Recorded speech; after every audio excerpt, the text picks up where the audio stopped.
കേട്ട മുത്തോണീസ് ചില ദിവസങ്ങളിൽ ഭയങ്കര സങ്കടമായിരിക്കും. നമ്മുടേതല്ലാത്ത കാരണങ്ങളുണ്ടോ, ചിലപ്പോൾ മറ്റൊരാളുടെ മിസ്റ്റേക്ക് ഉണ്ടോ, ചിലപ്പോൾ വിഷമമാവാം, ചിലപ്പോൾ രാവിലെ മുതൽ വൈകുന്നേരം വരെ വിഷമിച്ച് കിടക്കും, പക്ഷേ കാരണം അറിയൂല. അങ്ങനെ ഒരു ദിവസമായിരുന്നു ഇന്നും. അപ്പോൾ നമ്മൾ ഈ പാല് കാച്ചി കയറിയിട്ട് 2 മാസം കഴിഞ്ഞു കേട്ടോ. പാല് കാച്ചലിന് മുമ്പ് ഒരു 1.5 മാസത്തിന് മുമ്പ് നമ്മൾ കൊട്ടാരക്കര ഒരു കടയിൽ പോയി മോഡൽ കാണിച്ചു. അവർ വന്ന് അളവൊക്കെ എടുത്തുകൊണ്ട് പോയി. അങ്ങനെ സെറ്റ് പാല് കാച്ചിന് 2 ദിവസം മുമ്പ് കൊണ്ടുവരുമെന്ന് പറഞ്ഞിട്ടോ.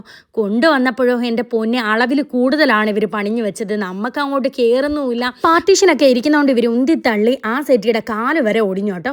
പിന്നെ അവരത് എടുത്തുകൊണ്ട് പോയിട്ട് പകരം നമുക്ക് ഇരിക്കാൻ വേണ്ടിയിട്ട് ആ കോർണറിന് പകരം ഈ ഒരു സെറ്റ് കൊണ്ടുവന്നു. പൊന്നൂസിന് മോഡൽ ഭയങ്കര സങ്കടമായി.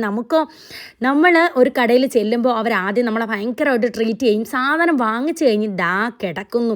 നമ്മുടെ പൈസയ്ക്കൊന്നും ഒരു വിലയില്ലാത്ത പോലെ ചിലപ്പോൾ പെരുമാറും. ചിലപ്പോൾ നമ്മൾ സെറ്റ് എന്താണെന്ന് അറിയാൻ ഫോൺ വിളിച്ചാൽ എടുക്കത്ത് പോലുമില്ല. വിവരം അറിയാതെ നമ്മൾ തിരക്കി പോയാൽ അയ്യോ കടയിൽ ഭയങ്കര തിരക്കായിരുന്നു, അതായിരുന്നു ഇതായിരുന്നു കുറേ എക്സ്ക്യൂസുകളും പറയും. നമ്മൾ കമ്പനിയിൽ അറിയിച്ചിട്ടുണ്ട് ഒട്ടനെ വരും എന്നൊക്കെ. നമ്മൾ സാധനം മേടിക്കുന്നതിന് മുമ്പ് മേഡം എന്തായി സാറേ, എന്തായി, ഇഷ്ടപ്പെട്ട ഫോട്ടോസ് അയച്ചു തരാനൊക്കെ ഇഷ്ടം പോലെ സമയമുണ്ട് എല്ലാവർക്കും. അങ്ങനെ 2 മാസങ്ങൾക്ക് ശേഷമാണ് ഇതേ സെറ്റ് റിപ്പയർ ചെയ്ത് തിരിച്ചു കൊണ്ടുവന്നത്. പക്ഷേ എന്നിട്ടും കാല് ശരിയാക്കിയിട്ടില്ല. അതങ്ങനെ ഫുൾ സെറ്റ് ഇട്ടപ്പോഴാണ് ലിവിങ് ഏരിയ കംപ്ലീറ്റ് ആയത്.